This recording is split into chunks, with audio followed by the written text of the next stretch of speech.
எனவே நாம் இந்த சுவிசேஷத்தின் அடிப்படையிலே கூறப்பட்டுள்ள அந்த வாக்குத்தத்தமாகிய யாசுவா மெசியாவை பற்றிய பிறப்பு முதல் இறப்பு வரை மற்றும் அவரை சிரமேணிந்து அவருடைய வாழ்வில் நடக்கிற வாழ்க்கையின் ஊடாக பரிசுத்த ஆவியானவரை பெற்றுக்கொண்டு ரட்சிப்புக்கு நேராய் நாம் நடப்பது கர்த்தருடைய சுத்த கிருபை.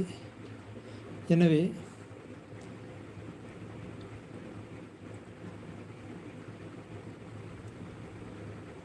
வேதாகமத்திலே அவரை பற்றி குறிப்பிடப்பட்டுள்ள வார்த்தையின் அடிப்படையிலே மாம்சத்தின்படி அவர் தாவீதின் சந்ததியிலே அரச குடும்பத்தின் வாரிசாக பிறக்கக்கூடியவராய் இருக்கிறார் என்று சொல்லப்பட்டுள்ளது. மேலும் பரிசுத்த ஆவியின் வல்லமையினாலே அவர் உயிர்த்தெழுப்பப்பட்டதினாலே